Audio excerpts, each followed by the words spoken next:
Hi all, welcome back. So let's start with section number 34 which speaks about credit note and debit note. So friends, ये जो credit note and debit note है इसके बारे में मैं आपको पहले भी बता चुका हूँ. फ्रेंड्स, जब हम सेल्स करते हैं तब हम लोग क्या एंट्री करते हैं.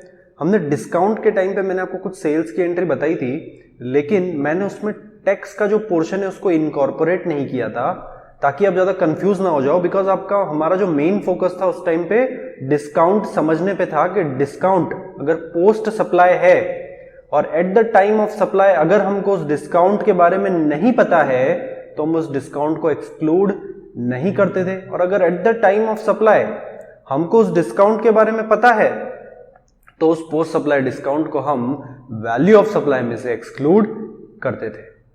ये चीज हमने सीखी थी.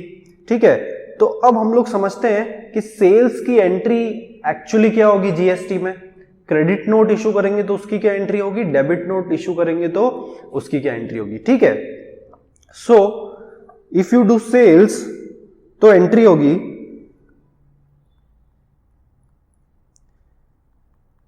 डेटर्स अकाउंट डेबिट,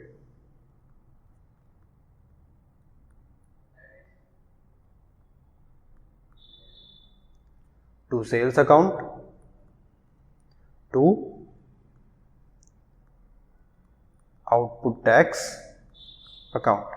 जो डेटर्स है वो आपका जाएगा करंट एसेट्स में, सेल्स जाएगा पीएनएल में, और आउटपुट टैक्स जाएगा आपका करंट लायबिलिटी में. क्यों आउटपुट टैक्स आपकी करंट लायबिलिटी कैसे है? क्योंकि आपको इसको क्या करना है, गवर्नमेंट को पे करना है ना. ये किससे कलेक्ट किया आपने, आपके कस्टमर से कलेक्ट किया और अब गवर्नमेंट को इसको पे करोगे. उसके बाद अगर मैं क्रेडिट नोट इशू करता हूं तो क्रेडिट नोट किन केसेस में इशू हो सकती है. मान लीजिए मुझे सप्लाई की वैल्यू रखनी थी 2000, मैंने कर दी 3000, या फिर मुझे टैक्स रेट लगाना था 5%, मैंने लगा दिया 18%, है ना. तो जो रेसिपिएंट है उससे मैंने ज्यादा पैसे कलेक्ट कर लिए, या फिर अगर कलेक्ट नहीं भी किए तो जो इनवॉइस है वो एक्सेस वैल्यू का इनवॉइस इशू हो गया है तो मुझे इनवॉइस वैल्यू को कम करना है, या फिर मुझे टैक्स का पोर्शन क्या करना है, कम करना है उसमें. या फिर मान लीजिए मुझे पोस्ट सप्लाई डिस्काउंट देना है तो उस केस में मैं क्या करूंगा, क्रेडिट नोट इशू करूंगा. क्रेडिट नोट इशू करने से क्या होगा फ्रेंड्स, जो मेरा सप्लाई का वैल्यू है वो कम हो जाएगा, आउटपुट टैक्स कम हो जाएगा, है ना. तो जब मैं क्रेडिट नोट इशू करूंगा तो एंट्री होगी sales account debit, output tax account debit to debtors account. मान लेते हैं डेटर्स को हमने 100 की सेल की है जिसमें 90 सेल वैल्यू है, 10 रुपीज क्या है, जीएसटी है. फाइन.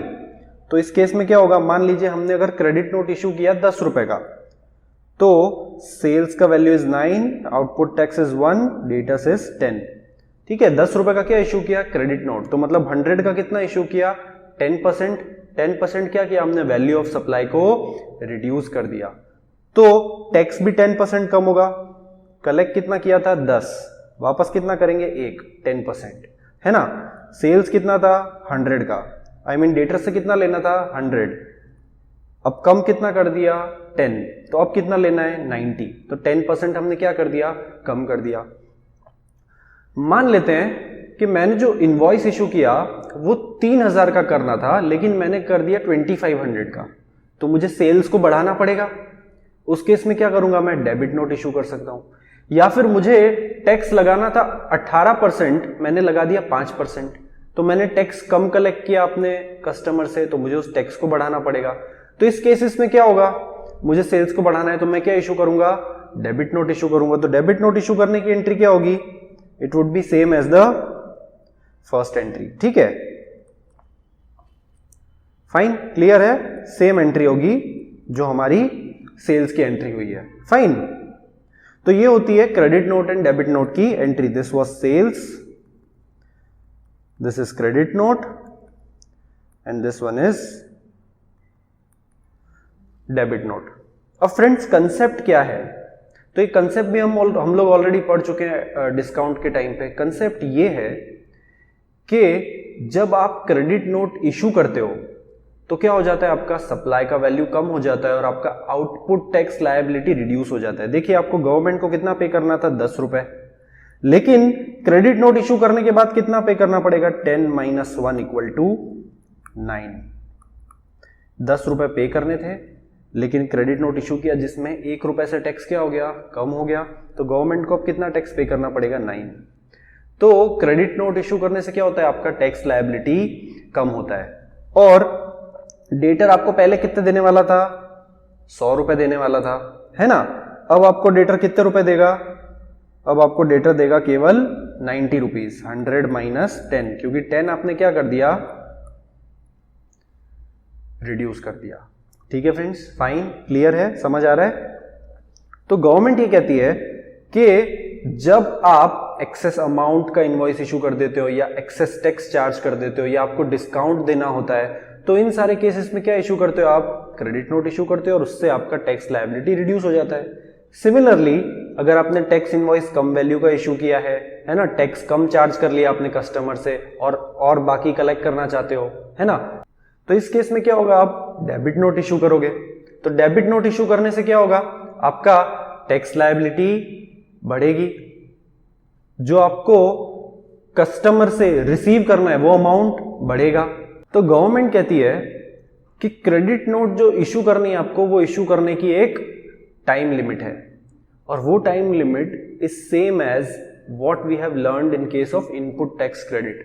जैसे आईटीसी लेने की एक टाइम लिमिट होती थी ना, due date of return for the month of September of succeeding financial year और date of filing of annual return whichever is earlier. ये किसकी टाइम लिमिट थी, ये थी इनपुट टैक्स क्रेडिट लेने की टाइम लिमिट।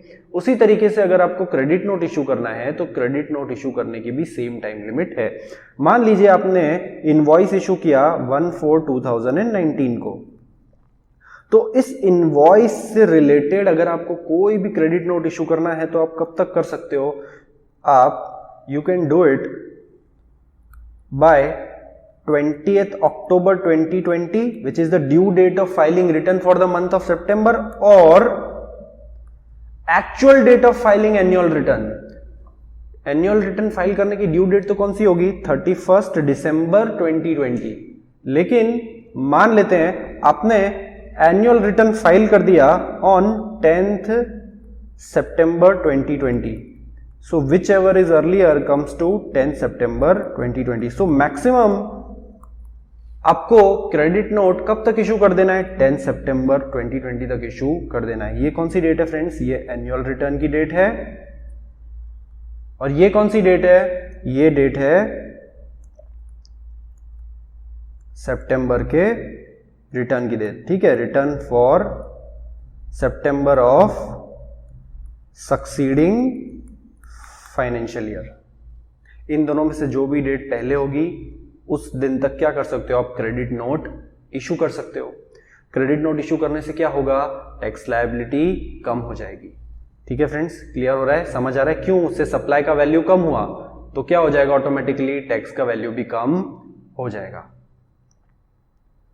ठीक है फ्रेंड्स, क्लियर है, समझ में आ रहा है, फाइन। अब गवर्नमेंट ये कहती है कि ऐसा नहीं है कि आप 10 सितंबर के बाद क्रेडिट नोट इशू नहीं कर सकते हो, आप 10 सितंबर के बाद भी क्रेडिट नोट इशू कर सकते हो, है ना, आफ्टर योर टाइम लिमिट। मतलब जो लॉ में जो टाइम लिमिट दी गई है उसके बाद भी आप क्रेडिट नोट इशू कर सकते हो, लेकिन उस क्रेडिट नोट को हम कहेंगे कॉमर्शियल क्रेडिट नोट। जिससे मान लीजिए आपने 1000 रुपीज का सप्लाई किया और 100 रुपीज का यह है सप्लाई और यह है क्रेडिट नोट, और 100 रुपीज का क्रेडिट नोट इशू कर दिया। अगर ये जो क्रेडिट नोट है आपने इसको with in time limit issue किया, जो लॉ में टाइम लिमिट दिया है, तो आपका टैक्स लायबिलिटी रिड्यूस होगा। लेकिन आपने अगर आफ्टर टाइम लिमिट इशू किया तो आपका सप्लाई का वैल्यू डेफिनेटली 900 हो जाएगा। 100 - 1000 900, यानी आपका कस्टमर आपको 900 रुपए ही देगा, लेकिन इसका कोई टैक्स इंप्लीकेशन नहीं होगा। मतलब मान लीजिए अगर 1000 पे 10% टैक्स लगा था और आपने टोटल इनवॉइस इशू किया था 1100 का, तो ये जो 10% है मतलब 100 रुपीज गवर्नमेंट को पूरा 100 ही जाएगा। भले ही आपका नेट सप्लाई कितना है 900, आपका net supply after issuing credit note कितना है 900, तो 900 पे 10% के हिसाब से गवर्नमेंट को टैक्स कितना जाना चाहिए था 90, और 90 ही जाएगा अगर आपने credit note within the time limit issue किया तो। लेकिन अगर आपने credit note after the time limit issue किया, मतलब आफ्टर 10 सितंबर 2020 अगर इशू किया, हमारे एग्जांपल के हिसाब से 10 सितंबर 2020, बाकी डेट में vary as per the situation. मान लीजिए एनुअल रिटर्न अगर फाइल हुआ होता 30 अक्टूबर को, तो विच एवर इज अर्लियर क्या आता 2010, तो आपको क्रेडिट नोट इश्यू करने की लास्ट डेट कौन सी होती है आपकी 28 अक्टूबर, है ना। तो अगर आप credit note after the time limit issue करते, मतलब 20 अक्टूबर के बाद, या फिर हमारा जो करंट एग्जांपल हम ले रहे थे उसमें 10 सितंबर के बाद अगर आप क्रेडिट नोट इश्यू करेंगे तो उसका कोई टैक्स इंप्लीकेशन नहीं होगा, मतलब वो केवल एक कॉमर्शियल क्रेडिट नोट होगा और गवर्नमेंट को पूरा 100 रुपीज जाएगा, और आपका जो टैक्स लायबिलिटी जो रिड्यूस होना चाहिए था 10 रुपीज, मतलब 100 का 10%, विच कम्स टू 10 रुपीज, जो रिड्यूस होना चाहिए था वो रिड्यूस नहीं होगा। तो सिंपल सी चीज, credit note within the time limit given under the law issue करोगे तो टैक्स लायबिलिटी कम होगी। After the time limit given under the law आप अगर क्रेडिट नोट इशू करते हो तो कर सकते हो, है ना, बिल्कुल आपकी मर्जी, आपको आपके सप्लायर को डिस्काउंट देना है या उससे कम पैसे लेने हैं तो आपकी मर्जी, आप क्रेडिट नोट इशू कर दो, सप्लायर से कम पैसे लो, लेकिन गवर्नमेंट को तो आपको कौन सा टैक्स पे करना पड़ेगा, जो आपने इनवॉइस इशू किया था उस इनवॉइस में जो टैक्स मेंशन है वही टैक्स आपको गवर्नमेंट को पे करना पड़ेगा, आपका टैक्स लायबिलिटी रिड्यूस नहीं होगा। समझ आ रहा है फ्रेंड्स। तो टैक्स लायबिलिटी रिड्यूस करने के लिए क्या ऑप्शन है आपके पास, you need to issue credit note within the time limit given under the law. ठीक है फ्रेंड्स, क्लियर, फाइन। अच्छा, डेबिट नोट के केस में, डेबिट नोट के केस में गवर्नमेंट कहती है कोई टाइम लिमिट नहीं है। अब ऐसा क्यों, क्योंकि फ्रेंड्स डेबिट नोट इशू करने से, मान लीजिए आपने इनवॉइस इशू किया था 1000 का, अब डेबिट नोट इशू करोगे तो ऑब्वियसली आप अपने सप्लाई को बढ़ाने के लिए डेबिट नोट इशू करोगे। मान लीजिए आपने 100 रुपए का डेबिट नोट इशू किया, मान लीजिए 10% टैक्स है तो आपका टोटल वैल्यू कितना हुआ 1100, टैक्स कितना 100 रुपए, डेबिट नोट इशू किया तो 10% के हिसाब से कितना टैक्स बनेगा 10 रुपए, टोटल वैल्यू 110। तो डेबिट नोट इशू करने की कोई टाइम लिमिट क्यों नहीं है, क्योंकि इससे गवर्नमेंट का टैक्स कलेक्शन बढ़ता है, गवर्नमेंट का टैक्स कलेक्शन इंक्रीज होता है। आपने सेल्स पे 100 रुपए पे किया, फिर आपने डेबिट नोट इशू करके क्या किया, सप्लाई को वैल्यू को बढ़ाया, तो आपने 100 रुपए अपने कस्टमर से और चार्ज किए, तो 10% टैक्स और चार्ज किया, तो गवर्नमेंट को जहां 100 मिलने वाले थे उसकी जगह अब कितना मिलेगा 100 + 10 110। समझ आ रहा है फ्रेंड्स, ठीक है। ये इनवॉइस का टैक्स और ये डेबिट नोट में जो चार्ज किया वो टैक्स, दोनों का टोटल गवर्नमेंट के पास जाएगा। इसलिए डेबिट नोट इशू करने की कोई टाइम लिमिट नहीं है। टाइम लिमिट केवल किस में है, क्रेडिट नोट, क्योंकि क्रेडिट नोट अगर आप with in time limit issue कर देते हो तो गवर्नमेंट के पास कितना टैक्स जाएगा 90 rupees. After the time limit issue करते हो तो गवर्नमेंट के पास कितना टैक्स जाएगा, पूरा 100 रुपीज। ठीक है फ्रेंड्स, समझ आ रहा है, क्लियर है। तो टाइम लिमिट क्या है क्रेडिट नोट इशू करने की, return for the due date for the return of the month of September of succeeding financial year, मतलब सितंबर के रिटर्न की ड्यू डेट कौन सी होती है 20 अक्टूबर जनरली, है ना, और annual return, date of filing of annual return whichever is earlier. Fine, तो इसको एक बार रीड कर लेते हैं।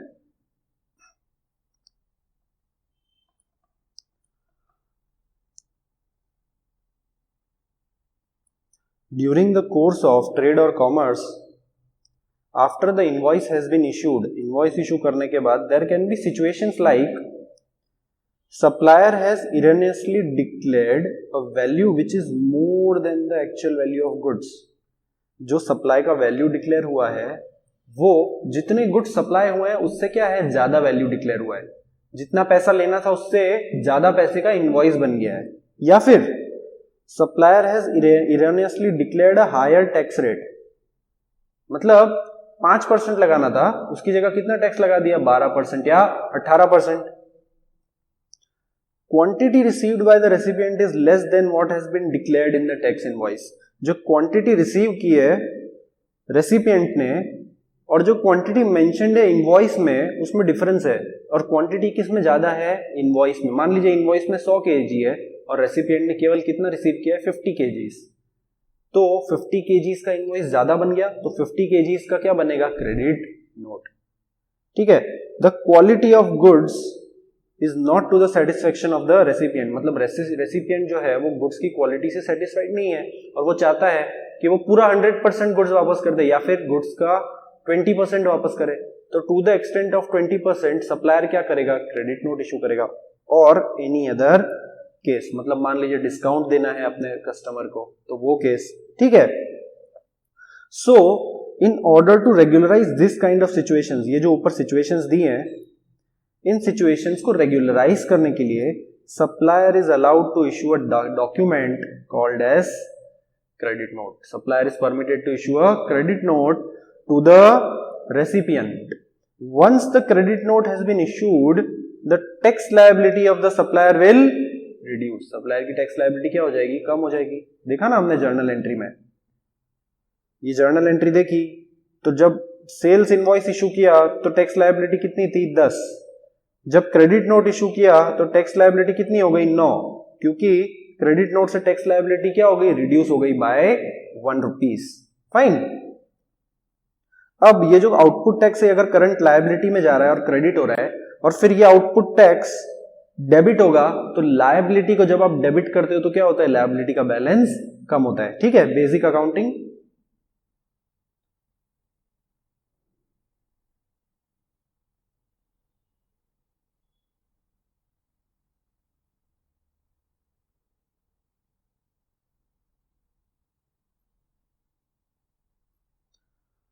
The credit note is a convenient and legal method by which the value of goods or service in the original tax invoice can be amended or revised.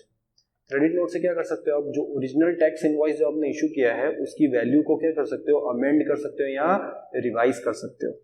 मतलब जो credit note issue होगा वो किसके against में होगा? एक invoice के against में ही होगा। फाइन। तो पहले इनवॉइस इशू होना चाहिए, उसी के अगेंस्ट में क्या कर सकते हो आप? क्रेडिट नोट इशू कर सकते हो। Fine.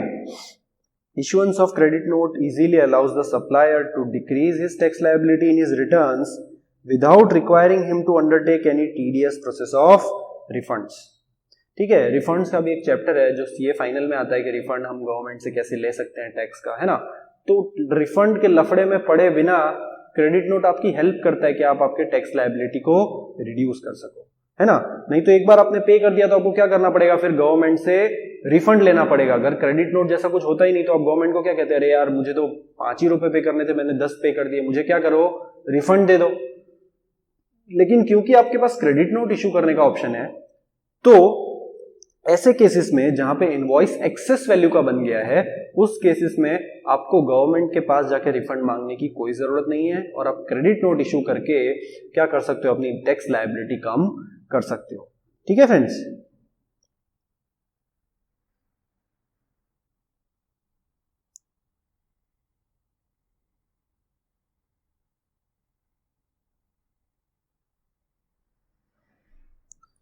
Section 34 subsection 1 provides that where one or more tax invoices has been issued for supply of goods or service or both, and the taxable value or tax charged is found to exceed or tax payable in respect of such supply, or where the goods are returned by the recipient, or where goods or services or both are supplied found to be deficient, then the registered person who has supplied such goods may issue to the recipient one or more credit notes for the supplies made in the financial year containing the prescribed particulars. वही same चीज लिखी है जो हमने ऊपर समझी। It is important to note that credit notes are not permitted to be issued in case of secondary discounts are allowed by the supplier since the tax liability of the supplier does not get reduced in such case. क्या लिखा है? Credit note secondary discount के case में अगर आप issue करोगे तो tax liability reduce नहीं होगी। सेकेंडरी डिस्काउंट मतलब पोस्ट सप्लाई डिस्काउंट। तो पोस्ट सप्लाई डिस्काउंट में हम कंडीशन देखते हैं कि eight the time of supply पता था तो एक्सक्लूड करो, eight the time of supply नहीं पता था तो एक्सक्लूड मत करो वैल्यू ऑफ सप्लाई में से डिस्काउंट को, है ना। तो वही चीज लिखी है। However, supplier can issue financial credit note or commercial credit note to reduce the value of supply payable by recipient। तो commercial credit note मतलब आपको पता है कि भले ही टैक्स लायबिलिटी कम नहीं हो, लेकिन सप्लायर क्या कर सकता है, वो चाहे तो कॉमर्शियल क्रेडिट नोट इशू कर सकता है, जिससे वो सब रेसिपिएंट से कम पैसे लेगा, लेकिन उसका टैक्स इंप्लीकेशन पे कोई फर्क नहीं होगा, उसका कोई टैक्स इंप्लीकेशन नहीं होगा, और गवर्नमेंट को तो जो actual amount of tax mentioned है इनवॉइस में वही मिलेगा। ठीक है।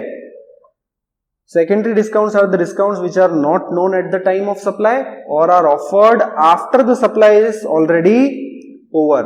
These discounts are not excluded from the value of supply since the condition laid down in section 15 are not satisfied. ठीक है फ्रेंड्स, क्लियर है, ये हम लोग पढ़ चुके हैं सेकेंडरी डिस्काउंट के बारे में।